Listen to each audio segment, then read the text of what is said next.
ठीक है, देखो दो बिंदु है, पहला बिंदु P और दूसरा Q को मिलाने वाले सदिश का मध्य बिंदु निकालना है। आने चलो ये कोई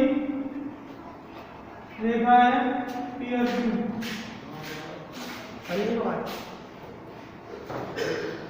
इसको मिलाने वाले यहाँ से यहाँ तक ये सदिश बनेगा, उसको क्या निकालना है? मध्य बिंदु। तो पहले P का बिंदु P का स्थिति सदिश बिंदु P 2 3 4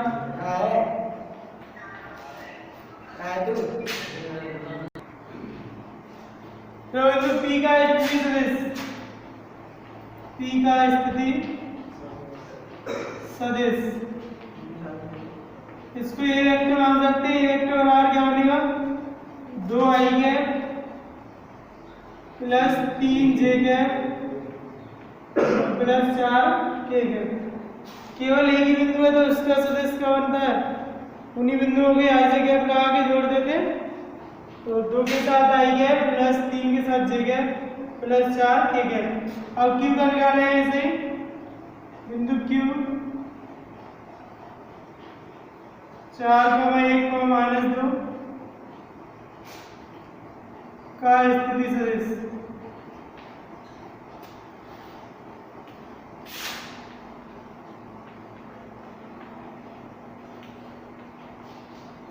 अब ये a मान चुके तो इसको क्या माने? b, तो b वेक्टर बराबर 4i cap plus 1j cap और -2। अब दोनों का मध्य बिंदु निकालना है, तो मिलाने वाले सदिश का मध्य बिंदु ज्ञात कीजिए।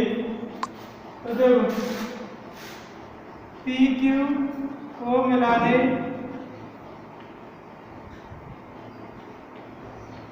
वाले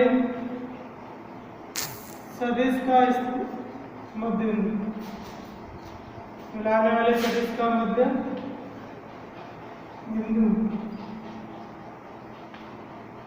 R वेक्टर R क्या होगा? A vector plus B vector बटे कितना? 2। मध्य बिंदु क्या होता है? A vector plus B vector बटे 2। R वेक्टर बराबर A वेक्टर का मान 2i cap plus 3j cap plus 4k cap plus B vector का मान 4i cap plus j cap minus 2k cap बटे 2। R वेक्टर 2i कैप और 2i cap कितने हुए? 6i कैप, अब प्लस 3j कैप और 1j cap 4j cap plus 4k cap में से 2k कैप कटेगा, 2k कैप बटा कितना? 2 ऊपर से क्या आ रहा है? निश्चित आया तो कॉमन ले सकते हैं। R वेक्टर बराबर तो कॉमन 2 का बाहर इसमें 3i cap plus 2j cap और प्लस 1 कैप और बटे 2, 2 से 2 कैंसिल कर लो। R वेक्टर बराबर आ गया 3i cap plus 2j cap और प्लस k कैप।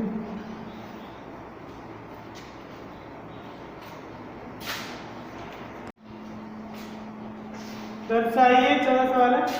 तो 3 बिंदु है A, B, C जिनके स्थिति सदिश है। A से स्थिति सदिश क्या बनेगा? P वेक्टर, और B से B वेक्टर और C से C वेक्टर जो समकोण त्रिभुज के शीर्षों निर्माण करते हैं। यानी 3 जो शीर्ष है वो समकोण त्रिभुज बनाते हैं। ये सिद्ध करना है आपको। तो मानिए चलो ये हो गया A B C, ठीक है। अब यहाँ पे ये बनेगा A वेक्टर क्या है, तो इस वजह को A वेक्टर मान लो, ये B और ये C। नहीं तो अगर इसका हम निकाले मान लो चलो AB का, तो यहाँ पे ये बिंदु है A वेक्टर और यहाँ ये B वेक्टर और ये आपका C वेक्टर, ठीक है। बिंदुओं की दे रखे। अब हम AB का स्थिति सदिश निकालेंगे, तो क्या आएगा b माइनस सी तो आएगा, कि पहले x2 माइनस x1 ही तो होते हैं, गुणांक x2 minus x1 i cap plus y2 minus y1 j cap plus z2 minus z1, यानी दूसरे में से पहले तो घटाए जाते हैं। AB का स्थिति से b माइनस a और BC का निकालेंगे तो क्या बनेगा c माइनस b और CA का निकालेंगे तो a माइनस b। तो सबसे पहले AB का स्थिति सदिश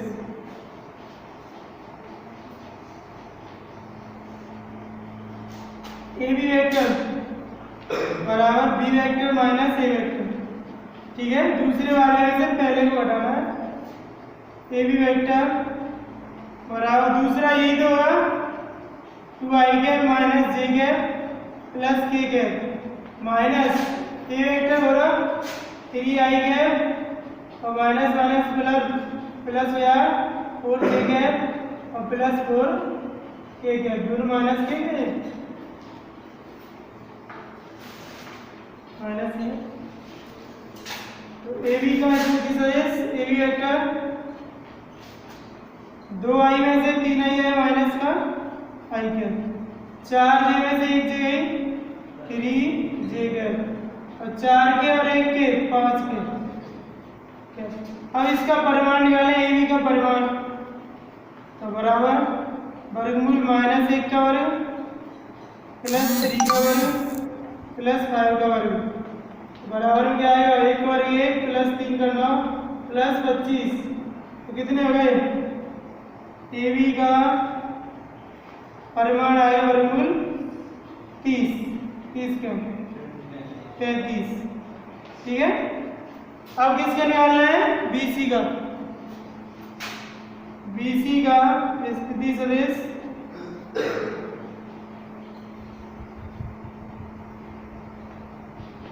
BC वेक्टर बराबर क्या होगा C vector minus A vector, दूसरे वाले में से पहले को उठाएंगे तो BC सॉरी उल्टा हो गया B वेक्टर आएगा, BC वेक्टर बराबर C वेक्टर क्या होगा ये i cap minus 3j cap minus 5k cap minus B vector 2i cap और प्लस j कैप और माइनस k कैप, तो BC वेक्टर बराबर i a माइनस के 2 है, कितने बचे माइनस का i cap a minus 3j और ये प्लस का j माइनस 2j कैप और 5k और ये माइनस के 6k कैप।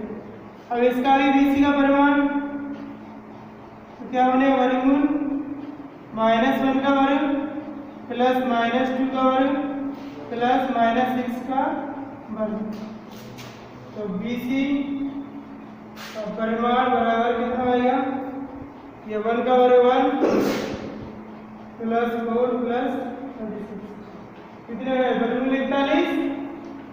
अब किसका निकालें CA का, CA का स्थिति सदिश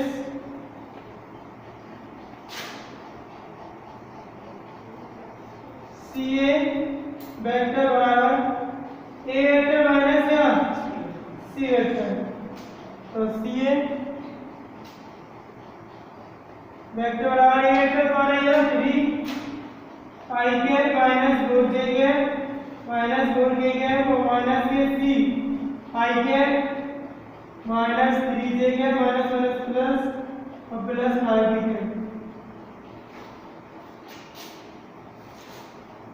तो CA वेक्टर बराबर 3 में से 3 गए माइनस 3i में से 1 आई है 2i और ये माइनस के 4j कैप और प्लस के 3j कैप तो प्लस का j कैप माइनस बचे माइनस के और प्लस 5k कैप में से 4 आएंगे तो ठीक है। अब इसका क्या निकालना है परिमाण, उदाहरण पहले यहाँ पर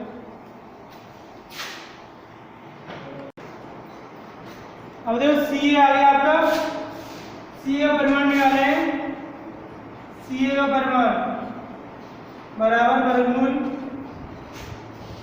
2 का वर्ग i का गुणांक कितना है 2, तो 2 का वर्ग प्लस माइनस 1 का वर्ग प्लस 1 का वर्ग,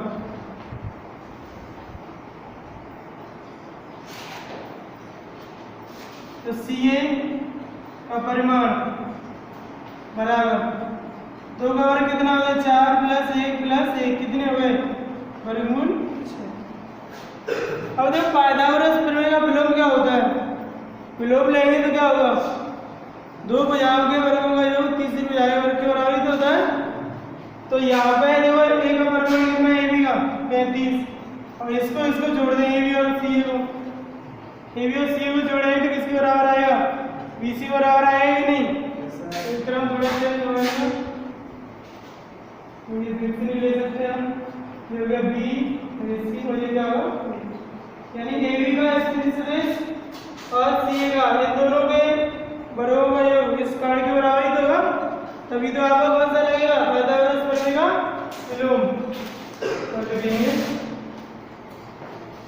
पाइथागोरस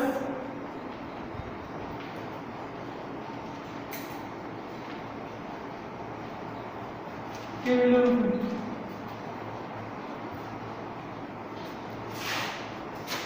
कारण आपका क्या होगा BC का वर्ग, BC के परिमाण का वर्ग बराबर AB के परिमाण का वर्ग प्लस CA के परिमाण का। BC कितना है यहाँ पे BC आपका वर्गमूल 41 का वर्ग बराबर AB वर्गमूल 35 का वर्ग प्लस CA कितना है वर्गमूल 6।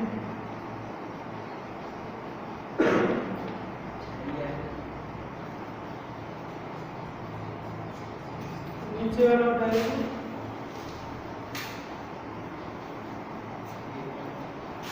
वर्ग से वर्गमूल हटेगा कितना है 41 बराबर 35 और प्लस कितने 6 41 बराबर क्या है 41 दोनों पक्ष बराबर है, अतः a, b, c एक समकोण त्रिभुज के शीर्ष है। अतः a, b, c एक समकोण त्रिभुज के शीर्ष है।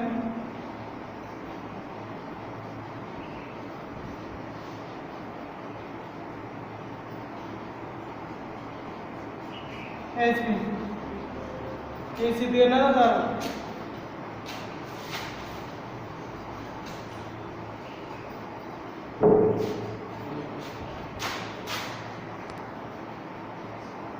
तेरा पॉइंट दो स्टार्टिंग पॉइंट क्या है, दो सदिशों का गुणनफल, यानी दो सदिश होंगे उनका गुणा करना है आपको। अब गुणा निकालने की कितनी विधियां हैं, दो विधियां। पहली है आदेश गुणनफल या बिंदु गुणनफल, आदेश गुणनफल का दूसरा नाम क्या है बिंदु गुणनफल, और दूसरी विधि है सदिश गुणनफल। इसको क्रॉस गुणनफल भी बोलते हैं। सदिश वाला है क्रॉस आता है और इसमें आता है डॉट, तो नंबर 1 डाल के लिखे शुरुआत में।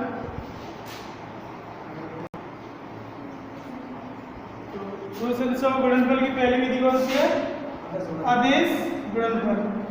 आदेश गुणनफल का दूसरा नाम है बिंदु गुणनफल, बिंदु या डॉट, ठीक है, क्योंकि यहाँ गुणा करेंगे तो उनमें बीच में क्या आएगा, डॉट आएगा।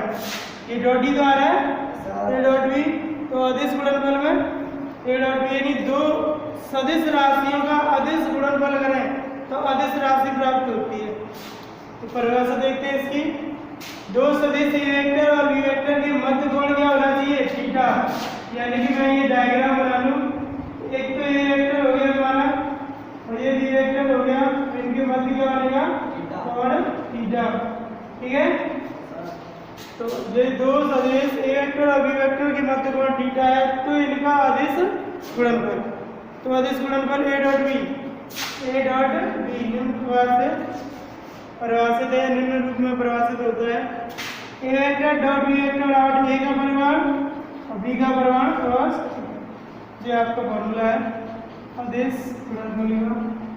दो सदिश ए रखेगा और उनका आदेश गुणनफल निकालना हो, ए डॉट बी वेक्टर बराबर ए का परिमाण, या फिर इसको लिख सकते हैं A vector dot B vector A B cos theta. तो परिमाण निकालने के बाद अचर राशि प्राप्त होगी, तो ए और बी के रूप में होगी। तो इसमें कुछ महत्वपूर्ण बिंदु है। विशेष स्थिति पहली है इन कंडीशन है कुछ। यदि दोनों सदिश ए वेक्टर और बी वेक्टर दोनों कैसे हैं समांतर, समांतर कर दो दोनों को, ए वेक्टर और ये बी वेक्टर, कोण बनेगा क्या इनके मध्य में? जीरो ही तो बनेगा, तो थीटा बराबर क्या हुआ 0, और ये नंबर एक है तो समीकरण 1 से, समीकरण 1 से थीटा मान क्या रहेगा यहाँ पे 0 इधर है, तो क्या बने ए वेक्टर और डॉट बी वेक्टर बराबर ए बी cos 0, ठीक है। cos 0 तो यहाँ cos 0 मान कितना होता है 1, तो यहाँ परिमाण भी ले सकते हैं, A vector dot B vector बराबर ए और परिमाण और बी का परिमाण यही तो आएगा, परिमाण लेना चाहे तो परिमाण भी ले लेना, तो cos 0 मान कितना होगा 1। तो देखो दो सदिश कैसे हो समांतर, तो ए डॉट बी बराबर क्या है, ए का परिमाण बी का परिमाण। और दूसरी विशेष स्थिति है यदि ए वेक्टर और बी वेक्टर दोनों कैसे हैं लंबवत, कैसे हैं लंबवत। लंबवत में क्या होगा, एक सदिश दूसरे सदिश के लंबवत ही तो होगा, यानी क्या डिग्री का कोण बनाएगा 90 डिग्री का। तो दूसरी कंडीशन लेंगे यदि ए वेक्टर और बी वेक्टर परस्पर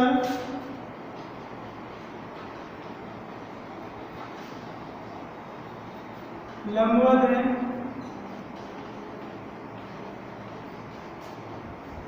तो थीटा बराबर कितना 90 डिग्री, यानी ए लंबवत बी कर सकते हैं, थीटा 90 डिग्री हो गया तो क्या बनेगा ए वेक्टर डॉट बी वेक्टर बराबर ए का परिमाण बी का परिमाण cos 90, cos 90 डिग्री हो गया, cos 90 का मान कितना होता है 0, cos 90 बराबर 0, यहाँ cos 0 बराबर कितना था 1, तो यहाँ होगा ए वेक्टर डॉट बी वेक्टर बराबर ए का परिमाण और बी का परिमाण cos 90 का मान 0, 0 का इससे गुणा करें पूरा 0, सबसे ज्यादा प्रयोग होगा ये लंबवत वाली कंडीशन ए डॉट बी बराबर क्या 0। दो कंडीशन बता रहे हैं।